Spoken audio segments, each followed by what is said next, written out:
Hey, can I ask Vince a quick question? Sure. What do you think of Michter's 10? Love it. Love it.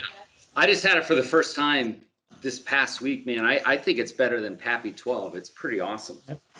Yeah. I haven't yet sprung for the Michter's 25 like they drink in the Billion show. Billions. Yeah. It's like 15,000 a bottle. Yeah. That's crazy. I've had the Michter's 20-year-old. That was phenomenal. Wow. Top bourbon of all time. Wow. That's cool. Is there anything in between 15 and 20 they make? Clients have 10 and 20, I don't think so. I mean, they make a 10-year-old rye, they make a barrel strength rye. They're both phenomenal, by the way. Get them. Thank you. it's in a controlled manner. Appointments only. All right. Johnny Randall got us started here with the first question tonight about bourbon. Yeah, he's got it going. I like that class. Yeah, very nice glass. Well, John travels with a wine glass. John, do you have your wine glass that you travel with? Is that close by at all? I did it at my house. I do. I'm at the condo, but yeah, it's Riedel, and Riedel makes these. It's basically the Glencairn, glass shape. It's just got a stem. There we go. Cheers. Well, John's normal wine glass it carries a half a gallon of wine. So, right, John? That's right. That's how I roll. All right, let's get this thing started. Welcome, everyone. My name is Travis Cheney. I'm the CEO of Dynamic Directions. Glad to have everyone here tonight for another bourbon tasting. Great turnout. Before we get started, I want to thank Kelsey. Kelsey, can you come on real quick? She's our partner with Principal tonight. She is the one sponsoring our event. Thanks for having me. She said thanks. Oh, do you want to say anything, Kelsey? Oh, sure. No, yeah. No, I appreciate you guys having me on here, and I'm excited to sponsor. And I've got all mine already poured, so I'm ready to go. Yes, that's what we mean. Come ready with all of them poured. All right, Kelsey. Well, thank you. We'll come back to you later. We'll check in and see how the tasting's going for you. I'm going to introduce my good friend and my bourbon mentor. Yes, people always say, what do you mean you have a bourbon mentor? Look, I'm in the self-help business. I believe in mentorship, even if it's around bourbon. This is my friend Vince Carrata. He is our president of the second largest bourbon society in Kentucky. In fact, we're celebrating 10 years. Yes, we are. We're doing it tomorrow night. We are. So Vince and I will be talking bourbon tonight, mostly Vince, because he's the expert. The way it'll go, we're going to talk a little bit about just bourbon in general, some things you might not know or maybe want to get refreshed on. And then you can see we've got 4 great bourbons here. Hopefully you were able to get at least 1, maybe 2, maybe 3, maybe 4. Maybe you brought your own, or maybe you're drinking vodka. We really don't care. We're going to have a good time. So Vince, why don't you talk a little bit about where your passion and interest started with bourbon? Okay, so I'm actually from New Jersey. I moved here close to 15 years ago in Kentucky, and my passion really came when I went to visit Woodford Reserve. I'm in mortgage banking. I was coming back one day from a seminar, and I went to Woodford, and they took you through the tour, and I realized then that, bourbon, it just hit me. There's a science to it, but there's also an art to it, and that really struck me. And I committed to myself then, it was October, by the end of by Thanksgiving, I visit every bourbon distillery, or every large bourbon distillery in Kentucky, and I did. And I've been back, time after time after time. And the bourbon that was my first bourbon that really got me into bourbon when I was in New Jersey was Booker's, because it was barrel strength, and I had never tried that before, and I was more of a Scotch drinker back then in the 80s, and that really hooked me. So that's kind of how I got started. Well, why don't you talk a little bit about the emergence of bourbon? Because back in the 80s, bourbon didn't have the same kind of cachet or maybe, the same style points that it does today. What's happened since the 80s that's got bourbon kind of on the rise? On the rise. Well, first couple things. One is, they kind of took out the Scotch, Scotch started coming out with single malts, and they elevated the perception of Scotch. And bourbon was really a kind of a blue collar drink back in the 80s. You had your Jim Beams, and what happened was in 1983, Elmer T. Lee, who was working at Buffalo Trace, introduced the first single barrel bourbon on the market, Lens, which I see it there and I see it over here. The prize we're giving away tonight. Yeah, so basically what Blanton's was it was named after the owner of Buffalo Trace, George Blanton, and it became really, it comes from one warehouse, Warehouse H, and it comes from like, that's where Elmer liked, is his favorite warehouse. So he would pull out barrels from that warehouse and just bottle them for his friends. And then he introduced it as a single barrel. So a single barrel, for those who don't know, means it's coming out of one barrel. So you have a little variety, a little slight nuance differences in each single barrel that you'll get because it's coming out of one barrel. That's kind of made the perception of bourbon a little bit higher than it was. And then in 1988, Booker No came out with the small batch collection for Jim Beam, which was basically Knob Creek, Basil Hayden, Booker's, and Baker's, and that gave it a cachet as well. So it became more of a sipping whiskey than it was just putting with Coke. Then of course you have the international. In the 90s, and you have the international. I mean, it's grown incredibly internationally. Japan, Australia, Germany, they're all huge bourbon drinking countries now. So that really spurred a lot of growth on too. And then in today's world, we have like the limited editions and the hard to get ones, which is, I guess the evolution of what bourbon's become. Yeah. So then let's talk a little bit about, there's whiskeys, right? Yes. So there's this big umbrella. You have things like Scotch, you have things what the Japanese make, you have the Canadian, Yep. you have American whiskey, and then you have bourbon. So Right. talk about what makes it a whiskey and then what makes it a bourbon. Okay. So whiskey's think of whiskey as a big umbrella. All right. So these are all whiskeys. Scotch is a whiskey, Irish whiskey, Japanese whiskey, Canadian whiskey, American whiskey, and bourbon is a whiskey. So there's nuances to each one of them. For instance, for Scotch, it has to be made in Scotland. It's got to be at least 3 years old. It's a single malt that comes from one distillery. It doesn't have to be aged in new barrels, which is interesting. Most Scotch is aged in used bourbon barrels or used sherry casks. Irish whiskey is similar. It's mostly malted and unmalted barley. They use pot stills both in Scotland and Ireland. So a pot still, if you've ever seen one, if you ever a bottle of Willet, it's thick here. It comes up a little bit, and it makes a heavier whiskey. Most bourbons may have column stills, except one we're having today. Woodford, we'll talk about that. But what separates bourbon is a couple things. One, to be a bourbon, certain things have to happen. One is it's got to be at least 51% corn, and most are higher. So the mash bill or the grain formula, most bourbon is made with corn, rye, and barley. Some bourbon is made with corn, wheat, and barley. We're having all corn, rye, and barley this evening, but it has to be 51% corn to be a bourbon. It has to be made in the United States. Most people think it has to be made in Kentucky. It doesn't. It must be made in the United States. It cannot be distilled at a higher than 160 proof, and cannot be put into a barrel at a higher than 125 proof. There can be no coloring added to it, because you'll be surprised with other, like Scotch does add coloring, some do. So does Irish whiskey. And the big thing is it must be aged in new charred oak barrels. So with a bourbon, it's only aged, the barrel is used once, and then it's sold to Scotland or Ireland to age their Scotches and Irish whiskeys and so on, Japanese whiskeys. So those are the parameters of a bourbon, and it makes it unique in the marketplace. And then what's unique about Kentucky? Because we are the bourbon capital of the Capital of the world. world, yeah. So And 90%, I think, or thereabouts of the bourbon. Yeah, 95% comes from 95% Kentucky. comes from us. So why Kentucky? Why is that unique to our state? The climate is conducive. You have very hot summers, very cold winters. So what happens is bourbon is aging in warehouses. In the summertime, it expands into the wood, and in the wintertime, it contracts out of the wood, and that gives it its aging, its style of aging. The second is that there's a lot of corn in Kentucky, so the grain is very prevalent. And the third, and probably the most important thing, is that is the water. So Kentucky sits on limestone, and it extracts iron from the water, and it actually adds calcium to the water. So when you make whiskey, you can have iron in your water. So there's a huge reservoir between rivers, streams, whatever, of iron-free water. It's also one of the reasons that Kentucky is known for their thoroughbred horses.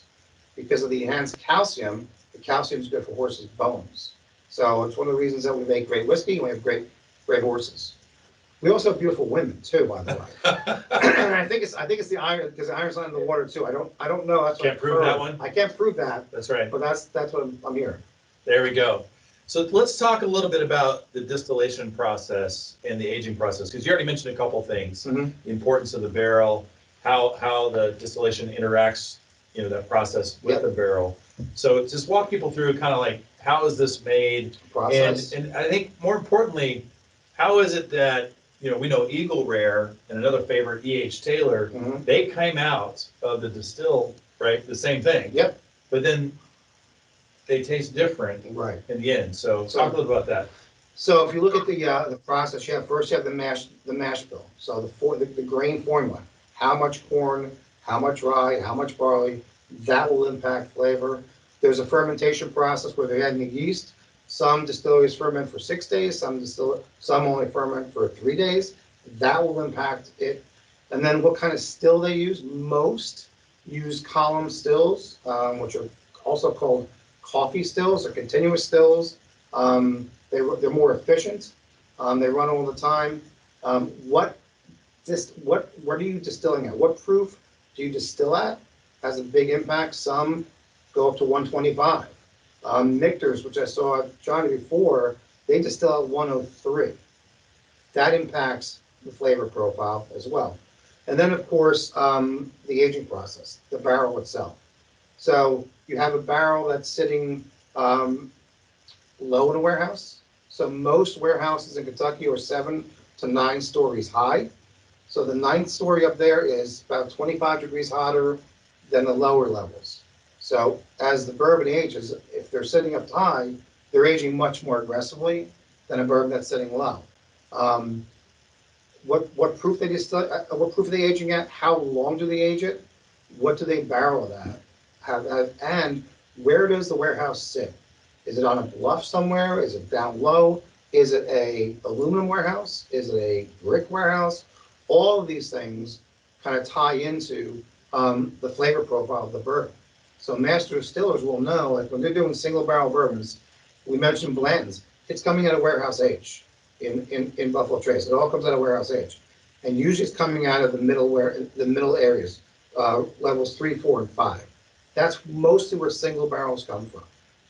When you're talking about small batches, which is really all the rest of these, what that means is they're batching barrels together to come up with one distinct profile.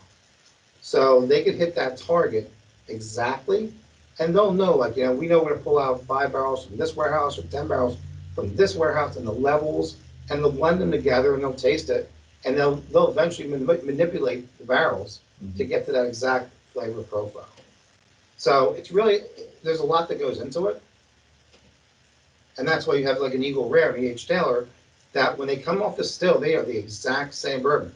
I'll give you another one that's exact same bourbon, Weller and Pappy Van Winkle. If you guys some of you have heard of Pappy Van Winkle, very hard to get. Buffalo Trace makes it. They also make Weller. When it comes off the still, it's the exact same bourbon. So it's really, where is it aged, for how long, what are they going to proof it at? And for the Pappy Van Winkle, Julian Van Winkle has the right to go in and select the barrels he wants for the Van Winkles. And then then Buffalo Trace will take the other, I'll say leftovers, that's not a fair statement. Weller's a great bourbon, but they'll take the rest and make Weller out of that. Mm-hmm. No, good stuff. Good stuff. We'll pause for a minute before we get into tasting, and maybe you can just raise your hand on the chat, or send something in the chat, or if you got something to say, raise your hand, turn yourself off mute. Any questions about kind of how bourbon is made, a little bit of the history there, and so forth, before we move on to the tasting? There is a quiz, so this is a good time to ask the teacher. No, good. Let's keep going. So here's how we're going to do this. Vince, we've lined them up in a certain order, We have. right? I'll let him tell you why he did what he did, but you were very purposeful. Right. We're gonna go through, we're gonna talk about next, how to sniff it out, Yep. right? How to get the aroma. Yep. How to taste it, and some of the tasting notes. And then we want this to be interactive. Each one, we're gonna call on you.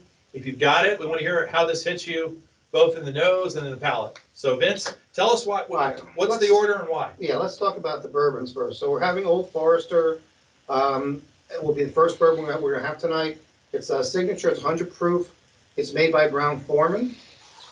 We are then gonna go to Woodford Reserve, and Woodford Reserve is also made by Brown-Forman. The mash bill is the same. The yeast strain is different, and they do a couple other things differently too that I'll talk about when we get to Woodford. But it's made by the same company, a starkly different profile, taste profile with Woodford. We're gonna go the Eagle Rare, which is a 10-year-old from Buffalo Trace, a number 3 at 90 proof. And then we're gonna finish with Angel's Envy, which is a bourbon that's finished in port barrels. So you're gonna get a real fruity finish on this when you taste it. So we thought that would be probably the best as a dessert bourbon at the end. Okay. I'm gonna say this before we even start. Everybody's palate is different. There's no right or wrong answers. What you smell, you smell. What you taste, and that's the way it is. So don't be like, I don't know, I don't want to say anything. It doesn't matter. It's what your palate represents to you. So there's no right or wrong answers. I will say this as we get started about nosing whiskey and drinking it. When I nose it, I put it up to my nose, but I make sure your mouth is at least a minimum parted. Okay, it's not wine. I actually breathe through my mouth, so I'll put it to my nose, but I breathe through my mouth, and what happens is you're not going to get it's a high alcohol. It's high alcohol. It's not going to paralyze your taste buds. So now I'm just getting all the fruit and the caramel, the goodness out of it. Yeah. That's important. The second thing that I recommend when you sip it, I always say less is more. Don't put a lot in your mouth. Just put a little bit in your mouth, roll it around, and swallow. And what I do is I try to pay attention to the front, the mid, and the back. All right. And I look for things like how the flavors blend together. Are they balanced? Is there sweetness? If there's sweetness, you're gonna get it in the front because your front of your tongue takes sweetness on first. The sides will take more of a bitterness, and the back will take a dryness. So I look for, is there a long finish to it? Is it short? Does it burn? If it burns, put some water in it. There's nothing wrong with that. To add water to a bourbon at all. But the most important thing for me is less is more. I don't put a lot in my mouth when I want to taste it and I want to think about it. So why don't we start with Old Forester? Let's do it. All right. So Old Forester is made by Brown-Forman. And a couple interesting points about Old Forester. One, if you're ever in Louisville, Kentucky, every bar you go to in Louisville, Kentucky, their well bourbon is Old Forester. Every one of them. And it's usually the 86 proof. This is 100 proof that we have tonight. What are you getting? So I get a lot of cherry off this. I get some light caramel. I get light leather. I get a little bit of a citrus element behind it. Kind of like an orange peel, just very faint. Well, you just described what everything I'm smelling. Oh, there you go. There you go. Thank you, Vince. Yeah. So one of the interesting facts about Old Forester is I noticed that I went to the distillery. They have a downtown distillery in Louisville, and they're big distilleries in outside, it's in Louisville, but they don't do tours there, but their downtown distillery is really cool. And they have actual cooperage where they make barrels in there as well. But one thing I learned is only 13% of Old Forester is sold outside of Kentucky. So this is a Kentucky bourbon that really stays home, stays in Kentucky. The other thing that's interesting about Old Forester is the first bourbon that was ever put into a bottle. So before bourbon would be sold by the barrel to proprietors of restaurants or bars, and there were a lot of complaints about that because the proprietor, as the barrel was going down, might put some other stuff in that barrel that wasn't so healthy for you or good. And there was a lot of complaints, and that eventually led to the Bottled and Bond Act of 1897, which we could talk about as we go on. But what George Garvin Brown did is he actually put Old Forester in a bottle. They sold it in a bottle, and so you knew you were getting the bourbon that came out of that distillery.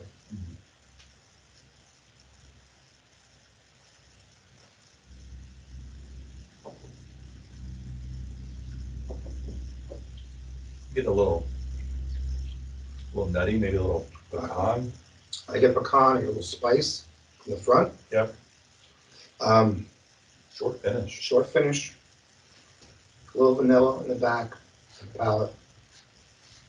If you're drinking the 100 proof one, the spice is probably coming from a little bit from the proof, but it's also coming from the barrel.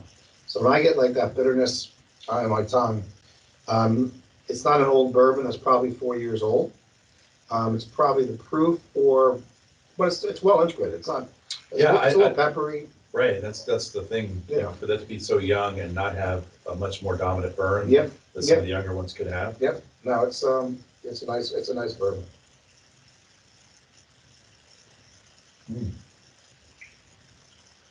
Well, let's turn to a couple people and see what's hitting them in their nose and palate here. Let's see, we got a couple experienced drinkers in Mike Shaw and John Thomas. They had probably 4 or 5 bottles of each getting ready for this event, or so I'm told. So John, Mike. Our Angel's Envy barely made it through.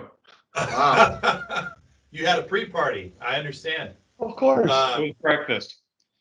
How'd the Old Forester, what about the nose and palate for you guys?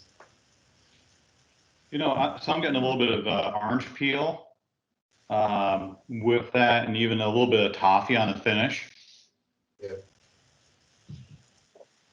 Okay, John? It definitely has a different fragrance than the other bourbons. I would say coarser, but a little harsher, a little bit stronger to the nose. What's the difference between the 86 and the 100? Besides the proof. Besides the proof. That's it. The proof. The proof is different. You'll see How more did they times. change the proof? How they change the proof? They add more water to the 86 when it comes out of barrel. They proof it down to 86, so they're adding water to it. It gets 86 proof, and they're adding less water to this. Usually, when bourbon comes out of the barrel, depending on the distillery, it'll come out at, like, for instance, like Beam will come out at, like a Knob Creek will come out at 134, 135 proof out of the barrel. And if they're doing a single barrel, which is 120 proof, they'll take water and bring it down to 120. In this case, and this comes out, Old Forester comes out at about 130 as well from the barrel. So they're adding more water to get 86. Good question. Excellent question. Let's see, who else has this? Guy down in San Antonio, were you able to get the Old Forester? I ended up with Knob Creek. Okay. What is it? One of Jim Beam's Small batch, yeah. Yep. small batch, 9-year aged, and I'm not an experienced bourbon drinker, so this is. I drink wine most of the time, but I'm looking for flavors, and the only closest I can taste is something caramel. That's about it.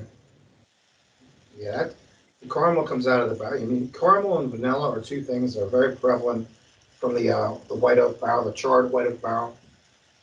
So we talked a little about charred barrels too. There's 4 levels of char: level 1, 2, 3, 4. Most of the barrels in Kentucky are level 3 or level 4 char. That's a level 3. I know that for a fact, which means that the higher they go, the more it's charred. So they'll literally put the barrel on an instrument where they'll blow up fire, and they know if it's level 3 char, they'll blow it up for 32 seconds. If level 4, it'll be 40 seconds. So they get it right to where they want it to be. That's great. Would you taste anything different? No. Yeah, like I said, Okay. All right. Drink that Knob Creek. We're learning as we go. It's all accretive for us. Good, cool. I've been on that journey. Gotta get a bourbon mentor. Kelsey, what about you? You got all four there. What's your thoughts on this Old Forester? Well, so I also didn't have Old Forester. I have the other three. But the one that I had is Evan Williams. Okay. Single barrel? Black label. I don't know. It's downstairs, but Okay. Okay. I poured them We'll all. go with Evan Williams. That's good enough. Yeah. So actually, one time when I was in Louisville, I went to the Evan Williams distillery. So when my brother was coming to town the last time, I picked it up for him. I see. Did you do the speakeasy tour at the Evan Williams? I don't think so. So they have a tasting room, if that's where you were, on Yeah. Main Street. And they have a speakeasy tour where they take you down to the basement and they've staged it really nice. Have you been there? Yeah. And the bartender / Vince is dressed up. It's 1931, I think. Yep. And so you get to hear about what's going on currently in 1931, hear the stories, the Bottle of Bond Act and Prohibition, when, doctors basically controlled at least the legal bourbon that was being distributed. Because, if I had a cut nail, I needed a prescription for some bourbon to help, heal that. But anyway, if you guys are ever in Louisville, I would highly recommend the speakeasy tour because it's a nice history lesson and an old speakeasy that they've created for you. They had 23-year-old Evan Williams. They were actually pouring some really good, really high-end bourbons there. Yeah. Nice. So, good one. Let's see who else. I don't know who has it. So anybody else out there got the Old Forester that's want to talk about the nose and how it hit him in the palate? So I have a question. This is Harvey. So, Hey, Harvey. Hey, so I wasn't able to get the Old Forester signature, so I bought the Old Forester 1910. So I don't get any of those flavors. It seems like it's a harsher bourbon than what you were describing. Yeah, the 1910 is aged in heavy charred wood, so the wood is charred more in the 1910. And I think the proof is higher too, Harvey. I don't think it's. I think it's higher. I'm not sure though. 93. Is it 93 proof? 1910. So it's actually less than. Okay. Well, it's older for one. It's an older whiskey than what we're drinking here, and it's aged in a heavily charred barrel. So that's probably why you're getting a little bit more oomph to it. You find a very different flavor profile. I get a lot of fruits out of that though. You don't get that out of that bourbon of 1910? No? No. I do. Yeah. Well, you're fruity. Well, yeah. So I've heard. Yeah, fruits out of everything. Thank you. So, okay, no, great question, Harvey. Enjoy that one. Anybody else on the Well, Forester? I'll say I've got the Forester. The signature, y'all caused me to go do research because the bottle isn't labeled signature.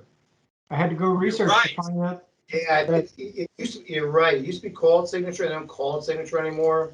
But it used to be, 100 proof was always called signature. They took it off the label. Yeah. You're right. But I was so glad when you said vanilla because as we were nosing it, I was like, there's kind of some vanilla in here. And then you went through everything. I was like, once you tasted it and said vanilla, I was like, aha, I was right. There was something in there. So. Yeah. Yeah, when I was looking at my tasting notes for that, I noticed that they named it it's the legacy named after the founder.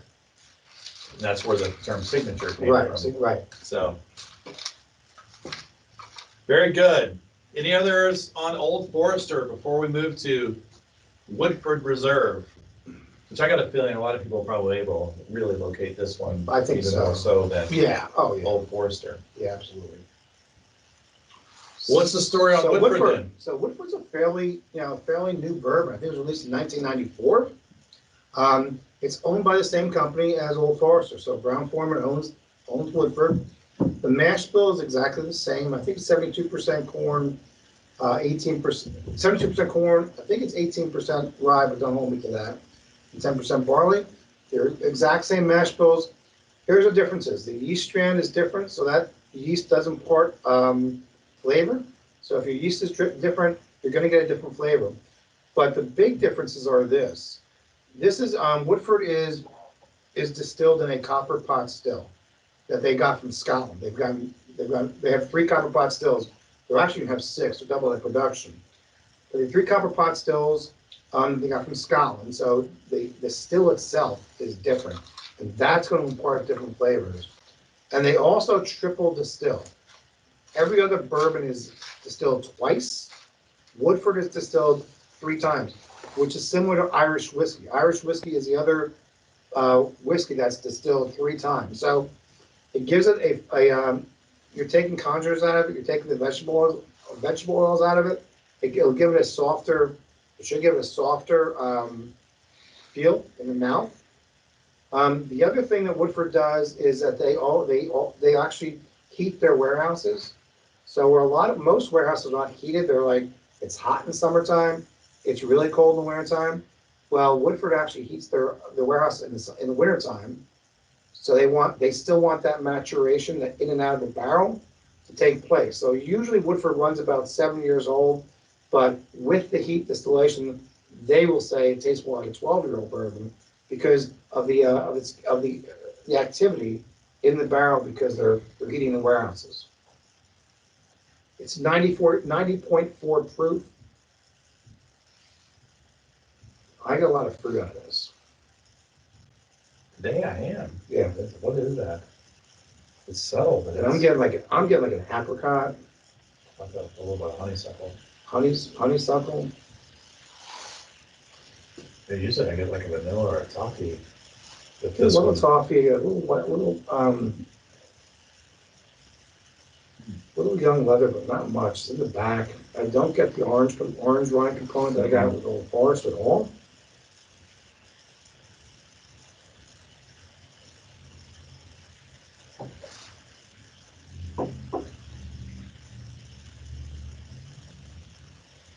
It doesn't have the oomph of the Old Forester underproof. It's much more subtle.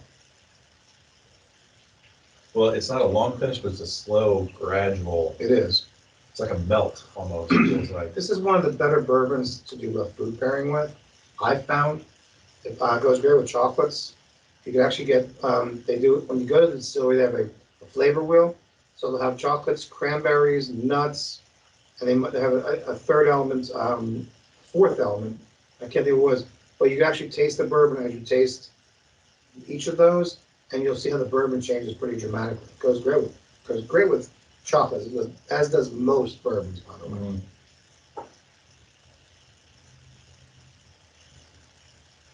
But to me, like Woodford has a very unique flavor profile. Like I think I could pick a Woodford blind. I can't pick everything blind, but Woodford I think I could pick out blind because just the flavor profile to me is very unique. Like you think of Woodford. It's very smooth. Mm-hmm. Almost like creamy, like smooth. There wasn't anything harsh that went anywhere on my tongue. And there's also Woodford Double Oak. So Woodford Double Oak is Woodford Reserve. They take it out of the charred barrel and they put it into a toasted barrel. So not charred, toasted. And they'll leave it in there for 6 months to 9 months. And that gives a very different flavor profile as well. It's kind of like Woodford on steroids. All right. Who has the Woodford? Wants to talk about the aroma and the taste. Don't be shy, folks.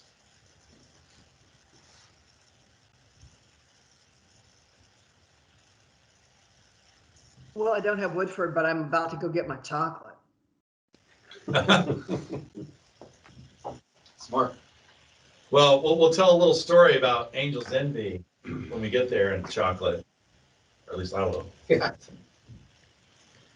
Yeah, we're drinking Woodford Reserve, and before that we were drinking Basil Hayden's, which is according to the descriptions, it's much spicier. So to go from that to Woodford Reserve, it's like going from something really rough to something really smooth and soft. You really can taste the texture, the difference in the texture. Yeah. Basil Hayden's is what's called a high rye bourbon. So in their mash bill, they're using more rye than Woodford is, and you're getting that. That's when you get that spiciness from the rye. Well, and Mark, you bring up a great point. That's one of the reasons I like doing tastings. And we're having a blind tasting tomorrow night. I tried to, bribe Vince and tell me what we're gonna taste, but he wouldn't tell me. But I always like the contrast, like you just pointed out, when you taste one, you think about that flavor profile, then you taste something else, especially in such short time, you can see Oh, yeah. the differences between the different profiles, which I think then makes, can make either one more interesting depending on what your palate. Yeah. Yeah. We do a lot of blind tastes of the bourbon side because you take all the premonition out, everything's out of the way. You don't know what it is, and you'd be surprised like what rises to the top, what people like the best. A couple of years ago, I did a tasting where I picked a $20 bottle, a $30 bottle, a $40 bottle, and a $50 bottle, and we tasted all those, and nobody knew which one was which, and the $20 bottle won. So you never know. John Bedoin, you got your hand up. Yeah. How you doing, Travis? Vince, I'm this is bulletproof. outstanding. Hey, Vince, talk a little bit about the difference in drinking straight versus neat, on the rocks, not on the rocks, with water, without water. Talk a little bit about that, how all that has evolved. Yeah, I mean, I drink mine neat, but I will also put water in it. So, you have a couple things going on. First, the first thing always know, the first pour you take out of the bottle, it's called the neck pour, is the worst pour you'll have in the entire bottle. Because you're basically tasting something that came from a barrel into the bottle, and it really hasn't had a chance to oxidize. Oxygen helps bourbon, it helps whiskey. Like it helps wine, for instance. Like you decant your wine because you want the oxygen to basically bring out the flavors. Same thing with bourbon. So that's one element. So if you ever buy a bottle of bourbon, you taste it, and you're like, it's okay, don't give up on it. Because I've had it like go quarter of the way down, and what I thought was okay, it turned out to be spectacular. So that's the first thing. Water or ice will basically bring out those flavors as well. I'll add two drops of water into a bourbon, and it'll open up. Like the molecular structure of the water will open up the bourbon, and the nose can become completely different, and the taste can become completely different. More times than not for the better. However, sometimes not for the better, sometimes for the worse, because there are some bourbons that lose their structure, which means that I said they get flabby. They don't have that. If you taste a bourbon, you're tasting the front, the mid, the back. The flavors are well integrated. Sometimes you add water, and it doesn't. That integration of flavor, it kind of disappears, and it gets real watery. So that's when it hasn't helped it. And the same with ice. As you put ice in it, for one thing, it'll chill it, which some people like their bourbon cold, and that's great. Try to get the ice cubes that don't melt a lot, because the more it melts, the more you're going to dilute it. And I find, like if I put any ice in mine, it's building 1 cube. That's it. And just to, maybe if it's a hot summer day, get a little bit chill in the air. As it melts, it's going to change the flavor profile of the bourbon. Good question, Johnny B. Yeah, and if the bourbon, if you're drinking and the bourbon's hot to you, absolutely put a ice cube in it, or put some water in it to make it comfortable for you. Because you don't want to drink something that's not going down. That's not enjoyable anyway. Yeah, Vince, touring one of the bourbon distilleries, the question comes up all the time, neat or straight, because it used to be you drank it straight up. And Yeah. Now you visit the distilleries and they'll tell you, drink it however you like it. They just want to sell it, John. That's why. Just sell it. Just drink it. How you drink it. Just I'll make buy sure it. they add chocolate now. Yeah, there you go. What else? Any other comments on Woodford Reserve? Yeah, Vince, I found this is one that's, you're talking about only 13% of Old Forester sold outside of Kentucky. Yeah. This is one, no matter where I travel, it seemed like it's sold everywhere. Yeah, it really is. Even the plastic bottles on the airplane. Yep. And I found with Woodford, I mean, when I moved here 14 years ago, Woodford is a brand, and it reminds me of Makers, not in the flavor profile. But people who drink Makers are really loyal to Makers. I mean, really loyal to Makers.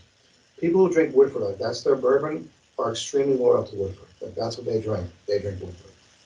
Some people don't like it. I like it. I'm not tied to it. I think it's good bourbon. I think there's better ones out there. But it's nice. It's a nice bourbon. Cool. All right, well, let's move on to Eagle Rare. Rare. Okay. So Eagle Rare is made from made out of Buffalo Trace. So Buffalo Trace makes a lot. They make about 21 different bourbons. They're all pretty good. Some of the more famous ones are Blanton's, Rock Hill Farms, Eagle Rare. They make the Pappy Van Winkle bourbons. They make the Weller bourbons. So they're producing a lot of great quality stuff. E.H. Taylor, limited edition bourbons. So what a couple things about Eagle Rare. Eagle Rare used to be a single barrel. It's not anymore. So there's a small batch. So they're batching barrels together because they want to hit a specific taste profile. Buffalo Trace uses two different mash bills on their rye, their rye-based bourbons. One's called a high rye, one's called a low rye. The high rye is about 15% rye. The low rye is about 12% rye. This is coming in at the low rye mash bill. So it's different than Bland's, which is at the high rye mash bill. So it's slight difference in the mash bill from some of the bourbons that they release. But it has a 10-year-old age statement on the back of it. It used to be on the front, but on the back. So we'll talk about age statements. When you see an age statement on a bourbon, if it says 10 years old, what that tells you is that the youngest bourbon in that bottle must be 10 years old. It can be older, it cannot be younger. Once they tell you, like Elijah Craig 12-year-old, which they took the age statement off of that, Elijah Craig 12, that means that the youngest bourbon is 12 years old. It can be older, it cannot be younger, okay? If there's no age statement on it, on a bourbon, you know it has to be at least 4 years old. And why? Because if it's younger than 4 years old, they have to tell you how old it is. So if it's 3 years old, they got to tell you it's 3 years old, or 30 months old. But once it hits 4 years, they do not have to tell you how old the bourbon is. So with bourbon, as opposed to Scotch, I think in Scotland, you could say the older the better. If you have an 18-year-old Glenmorangie versus a 12-year-old Glenmorangie, probably the 18-year-old's will be better. That's not the case with bourbon. Why it's the case with Scotch? There's a couple of reasons. One, the climate in Scotland is much different than the climate in Kentucky. It's always cool, it's always damp. So it's taking longer to age. Also, they're using used barrels. So the vibrancy of the barrel is not anywhere near what the vibrancy of the barrel is when you're making bourbon. So if you're in Scotland, the older it gets, probably the better it does get. I've had bourbons that are, I'll call them overaged, where all you're tasting is wood, and I mean just bitter wood. That's an overaged bourbon. So you talk to master distillers in Kentucky, they're like, some are like, I don't want to put an age statement on my bourbon, because if I do, if I'm doing a Four Roses single barrel, which is always about 9 to 10 years old, but if it has to be 10 years old, sometimes I taste at 9, it's ready to go. Like, it is set to go now. I don't want to be a slave to the age statement. Others will put the age statement on because it's a sign of quality. Most people feel it's a sign of quality, and I'm not saying it's not. It is. But that's why you're kind of a prisoner to an age statement. You have to wait at least 10 years to bottle it. So this is a 10-year-old bourbon. It's for the money. It's fantastic. Oh. It's under $40, which, I mean, I don't think you can get a 10-year-old bourbon anymore under $40. It's harder to get because everything by Buffalo Trace is on allocation, which means it's hard. It doesn't hit the store. When it hits the stores, it's gone, and a lot of it hits the stores. The only thing I can think of is Russell's Reserve 10 years. That's close to the same price point. Yeah, absolutely. That's fantastic. Oh, that's one of my favorites. So we got on the nose on this one. So I have a question. Hold on, Harvey. Bourbons here say Harvey, hold on. We're getting a good. Okay, go ahead. I'm teasing you. They say Kentucky straight bourbon. Do any of them say something other than straight bourbon? And what does straight mean versus some other designation? Well, that's a great question. So when bourbon comes off the still and hits the barrel, the second it hits the barrel, it's bourbon. It's bourbon right then and there. First 30 seconds, it's bourbon. To be a Kentucky straight bourbon, it has to be aged in Kentucky for a minimum of 2 years. So if aged in Kentucky for a minimum of 2 years, it becomes a Kentucky straight bourbon whiskey. Okay. Most are aged longer than that, but if it's not aged in Kentucky for 2 years, it's not a Kentucky straight bourbon. So there are bourbons that are made in Kentucky. Let's say they're made in Kentucky and aged in Colorado, for example. They can't call that a Kentucky straight bourbon whiskey, even though it was made in Kentucky. It's got to be aged in Kentucky for 2 years. Good question, Harvey. Good questions. That's exactly what it says on the bottle right Yep. there. Most do.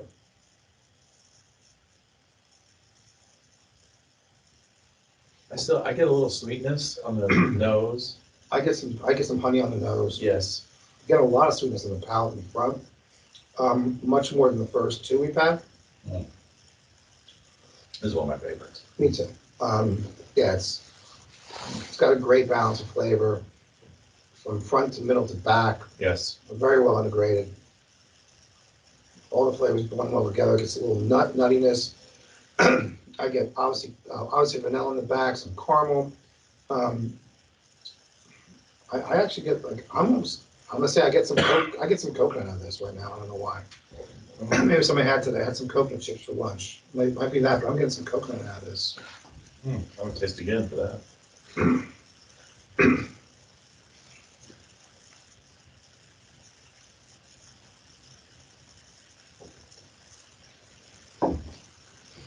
I don't get the coconut. I get everything else. I definitely get a fruit component. Mm-hmm. This is just from start to finish. This is probably one of my favorite bourbons. Yeah. Because it changes on the way as it progresses down. Definitely. But it's not drastic. It's No. like so subtle. I call it the balance of flavor. The integration of flavor is so good that it changes, but it's so subtle and it's beautiful. Yeah. It almost sounds like we're making love to the bourbon here. Yeah. But I mean, it's some good stuff It's here. really good stuff. I really like it a lot. All right, so we have Jennifer Davis. You got your hand up. Yeah, I was just going to say, I get some notes of cocoa a little bit on the Eagle Rare. Good. On the tasting. This is one of my favorites. I like this distillery. Eagle Rare, Buffalo Trace. Definitely a favorite of ours. Fantastic still, I agree. Well, even just the Buffalo Trace, the green bottle. Yeah, I mean, it's really good. For the price, it's considered kind of on the bottom shelf. But Yeah, they don't make any bad bourbons coming out of Buffalo Trace, that's for sure. Thank you, Jennifer. I think Kelsey, you've got your hand up. I do. I have a question. Is there a significance to it being corked versus like some that have a screw top or like? No, it's just all marketing. A lot of them go into synthetic corks now. I mean, like for instance, Knob Creek, believe it or not, had a regular cork, went to a screw top for like 2 years. And I know because we did a private barrel and it was a screw top. And they got so much pushback from it as like it was cheapening it that they now have a synthetic screw. Most of Beam stuff has a synthetic cork. So which I think is the best thing to have because I've had corks that if you have a bourbon for a number of years, I don't know if you ever had this experience, try to open it and the cork breaks. I mean, there's nothing worse than that. I drink a lot of wine, so I experience it with that. But yes, same thing. And it just ruins the night. It's like I gotta try to get this out without getting into the wine, the bourbon. It's a pain in the butt. So I really kind of like the synthetic screw tops, corks now. Angel's Envy is a real cork, I can tell you that. And so is Woodford. Yeah, we got the screw top. What else? So is Woodford. Is it synthetic? No, it's real. It's real. Any other questions or tasting notes or aroma notes on the Eagle Rare? Somebody's no. Oh, she already up. Okay. Who's that? Who's the second one? Jim? Is it Jim? Yeah, go ahead, Jim. Yeah, that would be me. Out of curiosity, I wasn't able to find the Eagle Rare. I'm on the west side of Houston and couldn't find it at all. Spent too much time in liquor stores. Should have been chasing more clients. But I don't know about that. When does something flip from being the bourbon to a rye? Because ryes are also something that I enjoy. What changes in the mash bill? Yep. The mash bill is basically what it is, Jim. So to be a rye, it has to be at least 51% rye in the mash bill. So with the bourbon, you're at 51. Most are in the 70% range, by the way, corn. With a rye, to be a rye, it's got to be at least 51% rye. So There are ryes on the market that are just at 51% rye. The Knob Creek rye, if you ever had that, is right at 51% rye. I don't think Sazerac, which with Buffalo Trace makes, is probably not 51%, but it's not a real high rye. But then you can go to like a Bullet rye, which is 95% rye. And you can really taste, when you're having a rye like that, that's 95% rye, I get a lot of mint, mentholy, which I really like. Some really nice spice to it, but it's the mash bill. Same, everything else applies. New charred oak barrels, the proof 60, 160, 120, everything else applies except the mash bill. Thank you. Question? And we've talked about this before, when we look at mixed drinks, like a Manhattan Old Fashioned. I think Vince and I share, Yeah. we like the spicier, Yeah. more, or the heated to complement the sweetness that's going to be added to it with like the simple syrup. And Yeah. of course, tell them about your old fashioned recipe. I love that with the brown sugar. Yeah, so I make old fashioned with brown sugar, just a little bit of brown sugar, and I muddle it with an orange peel. And then I like Evan Williams, by the way, white label, which is 100 proof. I like a lot of different ones too. I also like a couple of ryes in my mash, but I'll put Luxardo cherry in it. And I like peach bitters. If you find peach bitters, that goes incredibly well in an old fashioned. So, and then I know we're gonna, are we tasting? Okay. Are we doing Angel's Envy now? Yeah. But Angel Envy, you know this about me. My favorite rye is Angel Envy. Right. We're drinking the bourbon today, but I Travis's know. favorite rye is the Angel's Envy rye. I accidentally drank a bottle last week on vacation. Chipped over, did you? I don't know what happened. So Angel's Envy rye. Angel's Envy was started by the Hendersons, Lincoln Henderson. Lincoln Henderson was the master of still at Woodford Reserve for a long time, went to the Bourbon Hall of Fame.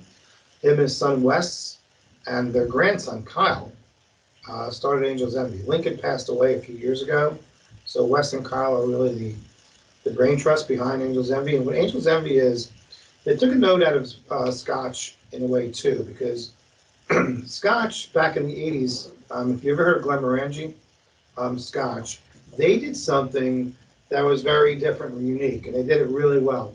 They would age their Scotch in a bourbon barrel, but they would finish it in a port cask or a sherry cask, are the two most common ones they use. So it might be 12 years or 10 years old in a bourbon barrel, anywhere from a year or two in a port wine cask.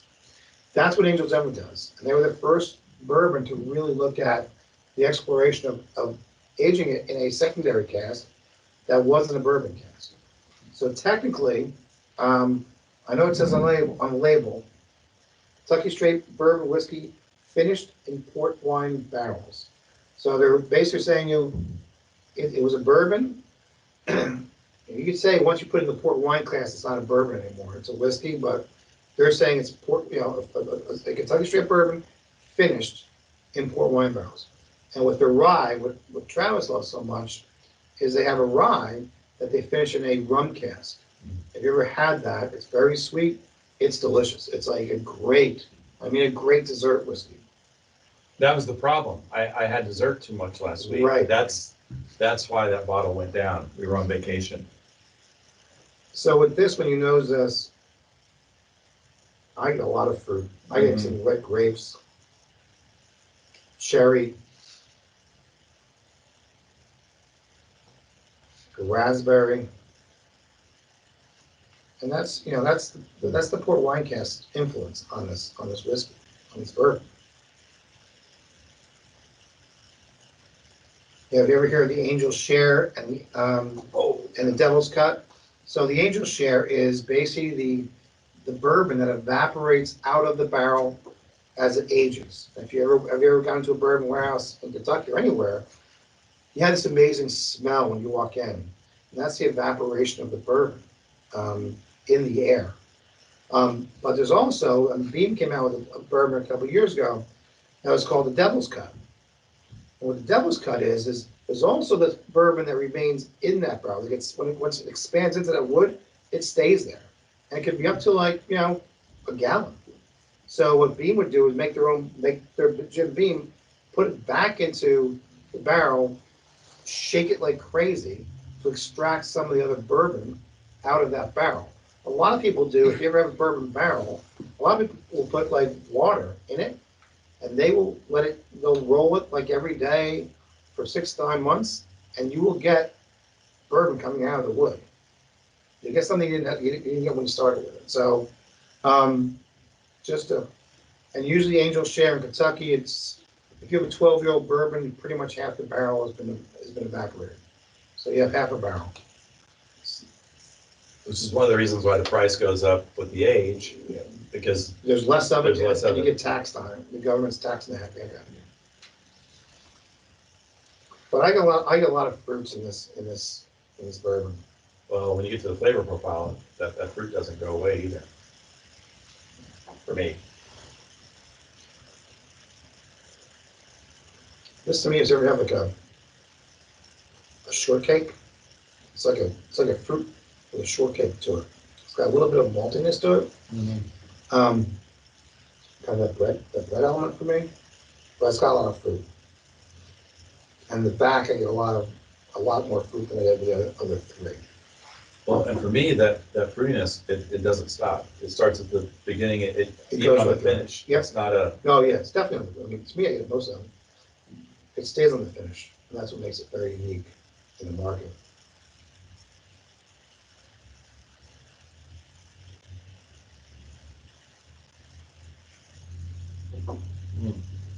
hey, you talk about the finish in different types of, barrels. You talk about like the Devil's Cut and they shake it. I mean, literally now they're having like Jefferson Reserve, they have the Ocean. Voyager series. Yep. What was the recent one that just came out of here? O.H. Ingram. Which is doing on the Mississippi. Yep. They have a barge in the Mississippi. They're aging their bourbon in. Yeah, so they're putting the barrels on these ships, going on these different treks. Yep. And each voyage is completely different. Yep. Because of where they went. Even if they went on the same route, different waves, different temperatures. Different temperatures, different buoyancy in the ocean. So just a different way. Yep. To distinguish yourself. Yeah, exactly. So what are you guys tasting and getting out of this Angel's Envy? But don't let Travis down here. He loves this bourbon. I do. Well, while we're waiting, so it's located in downtown Louisville, and it's actually a refurbished building. And one of the coolest things about it for me is at the end when they do the tasting, Sherry, you'll appreciate that, everything is paired with a chocolate. So usually they do 3 different bourbons. There's a cask strength, there's what we're tasting, and then there's a rye. Yep. And they have a different chocolate, and there's a company called Art Edibles just down the street in Louisville that actually makes chocolate to pair with probably 20 different bourbons? Yeah. And they use the bourbon that they're pairing with. So to make the chocolate. And so it is just to die for. And then they have this fantastic, beautiful bar on the other side of it. And they've just come up I can't remember names of some of the drinks. I've had them all. Maybe that's the problem. Yeah, great cocktails. Yeah, great cocktails. You go in there, I think we shut it down one Sunday, which is not bad because they close at 5 on Sunday. So but anyway, when you go on a noon tour, that can be a problem. But it's just a great different experience. I know you were talking about what they do with Woodford Reserve, which is very similar, where they have the different types of foods, not just the chocolate. Right. But if you're ever in Louisville, I would definitely check out, the Angel's Envy place. Oh yeah. And just for the tasting room and the bar. So how's this hitting people here? Let's see, Michael Hancock, were you able to secure some Angel's Envy? I'm proud of Michael. I've been working on him for the last couple of years. He's come a long way. No, I did not get a chance to get out, but I did Jefferson's Reserve. I had to substitute Oban Highland single malt Scotch whiskey, Eagles River, and barrel dovetail for the last one. All right. And I will say they've all been terrific. Good for you. I like the way you improvised there, Michael. Yeah, Oban, nice. Well, Nice Scotch. Chocolate bitters. Chocolate bitters, that's great too. With a orange peel. as well. Excellent. Chris Salt, did you were you able to bring anything to the table tonight with us from the great Northwest? I've just been a listener tonight. Okay. Bless you. I have a 4:30 appointment, so I thought I should probably be sober. That's right. You're on West Coast time. Sounds like Guy. Guy was showing me today on his appointment that he was ready to drink, but he said, I got 2 more to go, so I'm not going to open it up. All right. Well, I hope you get a good one, Chris, after your appointment. Thank you, thank you. I Anybody will. else Now here? that I've taken in all these tasting note ideas so that I can participate later tonight and see, I can critique on my own. I could say, nah, that guy was crazy. I don't taste vanilla. I taste walnut or something like this, right? And nobody will be able to debate with me. No, and even if they did, you're still right. That's right. That's the beauty of this. That's the beauty. Oh, thank you very much. It's great. All right. What about Walt Reed? Walt, my Well- Austin, Texas bourbon Hey, man. Vince, how are you Texas doing, bourbon Vince? man. Hey, well, how are you? Doing great, man. So I only got the Woodford and the Eagle Rare, but I will say this. I finished off, Travis, you'll appreciate this. I substituted Jefferson Reserve Sauterne cask for the Angel's Envy. Oh, that's a good substitution. Yeah. Walt and I appreciate a good dessert bourbon. Yes. And there again, that Sauterne is it Yeah. doesn't have the same flavor profile, No. but it has that dessert look and feel that Angel's Envy does. That's a good, that's It's a great bourbon. So Yeah, absolutely. Walt's going through withdrawal because he's done with that bottle then and he doesn't have another one. Yeah, exactly. So if anybody comes across a Jefferson Reserve Sauterne, you probably could make a few bucks selling it to Walt. Amen. Thanks, Vince. Let's We see always what else. enjoy it. My pleasure, Walt. Jennifer, your hand's up. Do you have another comment there, Jennifer? No, my stuff has still been up from before. Oh, okay, all right. So let's do this. Let's just open it up for questions now. Anything about tonight or anything else about bourbon that you want to ask Vince? Chelsea? I'm sorry, I was on mute. You said that you got kind of started because you went to a distillery tour at Woodford Reserve. What is your favorite of the distillery tours that you've done? Wow, that's a good question. They're so different and unique. I'll answer it this way, Kelsey. If somebody had never been on a distillery tour and I was going to take them on one distillery tour, I would take them on Maker's Mark because it's a beautiful distillery. They do things really well. The tasting room is in a warehouse. There is an artist called Chihuly that does blown glass that is just amazing. When you walk through this warehouse, the whole ceiling is blown glass. So I would do Makers. It's not my favorite bourbon, but it's a beautiful day. It's a quaint and charming distillery. So I'd take that one. Actually, Vince would visit any bourbon distilleries. Yeah, I would go to anywhere. But I mean, Woodford Reserve is a beautiful distillery as well. Buffalo Trace they're all beautiful. They're all very different. Buffalo Trace makes probably the best bourbon out there, but their tasting leaves a little bit to be desired. You don't really get a lot of their really good stuff there in the tasting room. Four Roses is I love it. It's got a very Spanish motif to it, which I love. It looks great. I love their bourbon. I'm a big Four Roses fan. So, but Makers would be the one I would take them to. Okay. Great question, Chelsea. Yeah, I appreciate that. I've been to Buffalo Trace, Four Roses, and Woodford. So it sounds like I need to get to Makers. You have to go to Makers, absolutely. And you're not too far away from where you are in Nashville. No, I'm not. What other questions? Johnny I have B. a question about I was wondering if are there more distilleries now in Kentucky than there were, say, like 10 years ago? or 15 years ago? Is it a growing industry in Kentucky? Oh, yeah. There's a lot more in Kentucky and there's a lot more around the country. I mean, there's thousands. There's, I think, at least 2,000 distilleries in the United States these days. I mean, Texas has a lot of distilleries, Colorado, Washington State, New York.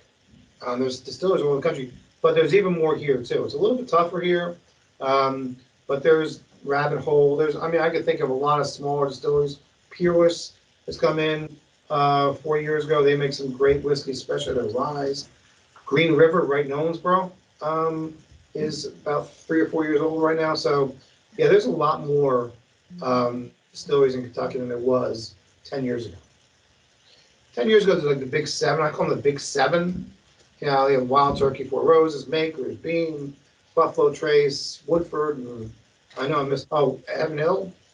Yeah. And now there's a lot more than that. There's 3 times that at least. Well, one of the things we didn't talk about, Vince, and then John Bedoin, we'll get to your question, is rectified. Because what happens is a lot of these distilleries, while they're waiting for their bourbon to mature, they will buy sourced bourbon and do their own. Talk about how they do that. Well, some only do that. So what they do is they don't have a distillery. Jefferson's is a great example. Jefferson's does not make their own whiskey. They buy their whiskey from a distillery. They usually don't advertise which one they buy it from. Today, probably Heaven Hill and Beam would be the two that they'd probably, and Barton, which is owned by Buffalo Trace, would be distilleries that they could buy it from, but they don't have it. Other ones, like the one you mentioned, Widow Jane out of New York. Widow Jane. They're a 10-year-old bourbon. They've been around for 10 years. So they're making their own bourbon, but they're getting some bourbon from MGP in Indiana, and they're getting the older stuff from MGP. And then eventually, when they get old enough, they'll move away from MGP altogether. So you have 2 things. You have small distilleries that are trying to, the aging process is a long process, and it's you have a cash flow problem because you have a lot of money into it, no money coming out of it. So they'll buy it from other distilleries. It's tougher these days to buy from other distilleries because bourbon is so popular that most can't keep up with the demand for their own bourbon. Yeah, why don't you tell them a little bit about like what we did with Castle and Key as an example of a version or an up and coming bourbon. She came to our Bourbon Society, and then go ahead and tell the story. So Castle and Key is the old E.H. Taylor distillery. And if you ever seen the old E.H. Taylor distillery, it's in Woodford County. It's gorgeous. It's a castle, and it sat dormant for a lot of years. And this company came in and purchased it and did a lot of renovation, and they came out with Castle and Key. Well, they've come out with vodkas and gins to pay the bills, but we actually purchased a barrel of Castle and Key. 7 of us went in. That was one of them. That was 6 months old, and we're waiting for it to age, to finish aging. Then we're going to buy the barrel. And we've already put a pretty significant deposit down on it, but it'll be our barrel. That we'll have a single barrel, a private barrel from Castle and Key. So they charge you $2,500 up front. They take that off at the back, so they get some cash flow. We went 7 people, like $360 a person, whatever it was. And we'll wait. We're good. We're good. We're using as well as the bourbon. That's right. John Bedoin, you had your hand up. Hey, Travis and Vince, this has been outstanding. Thank you so much. But I also just want to put a plug in. If everybody on this panel wants to see a lot of these vendors in one place, Bourbon and Beyond is an event that's held in, September, October. It's a 2-day music festival, and you'll see about 50 of these vendors all in one spot. It's an awesome event held there in Louisville. Yeah, and the bands are fantastic too. They get. Well, and John, the other thing that you can do in Louisville is the Urban Bourbon Tour. Yeah. So I get that that's like a one-time event, but what they've done is they've put together a trail, so to speak, inside basically Louisville, where I mentioned already, you've already said there's some distilleries there, but there's a lot of tasting rooms that have emerged there. Michter's has one. Yep. We talked about Evan Williams, the speakeasy. You've got, who else? Jim Beam has it. Bean has it. They also have a lot of bars, bourbon bars that are on part of the Urban Bourbon Trail, like, I think they have to have over 150 bourbons on Yeah. board to be on that. Jockey Silks and the Galt House and You have the bar in the Sealbach. the That's one of my Sealbach favorite. bar, me too. I like that bar. Proof on Main, Proof on Main. that bar, yeah. So John, it's a great tour. You get a booklet, you get stamps. I think you get like go 7 places, you get a free T-shirt or something. I didn't do it for the T-shirt, but I have one. But I think there's like 60 places. I'm up to like 23. I'm gonna get there eventually, to get the whole book stamp. So Persistence. that's right. That's what my mentor tells me. I got to drink more bourbon to get better at it. Right. So, any other questions? Because we're gonna do the drawing here. So, talk a little bit about this one and really what's happened in the last 3 or 4 years, just trying to get blends. Wow, It's yeah. crazy. We're trying to get it. It's impossible. I'll drink to that. Yeah. There we go. I see you, John Thomas. Bland's was the original single barrel bourbon. The first one ever released on the market, 1983, it came out. Elmer T. Lee, who was a distiller, master distiller for Buffalo Trace, wanted to change the perception of bourbon. They wanted to kind of mimic single malt scotches. So it comes from Warehouse H. Can I open this? Oh, yeah. The bottle is one of the best bottles ever made for a whiskey. It has a bag.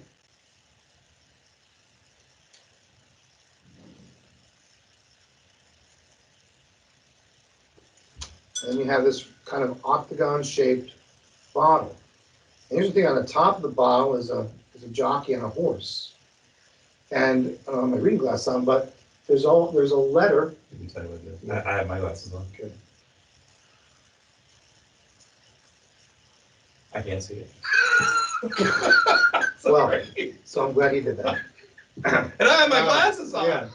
So there's a letter, and there's 8 different positions for BLANTONS. And each letter, the jockey is in a different position during the race. That's so a lot of people. It's an A. It's an A? Okay, it's an A. So a lot of people collect these. In fact, I have all 8 different ones on a stave, and you'll see like the B is a jockey just starting the race, and L, and the T is him, he's finishing the race. It's really pretty cool. But fantastic bourbon, the high rye mash bill, super hard to get. It doesn't even, I'll give you an example. We do private barrels, which means we go to the distillery and we select a barrel. They put 5 barrels in front of us. We select a barrel. We did 3 of blends. We select a barrel. They bottle it for us. And we had 260 bottles of this, and it sold out in 10 minutes at the liquor store. They had a line at the door forever. It was gone. 260 bottles were gone. It doesn't even go on a shelf anymore. You have to kind of know the. Yep. You have to know the owner of the liquor store and buy a lot there, and then you might get it.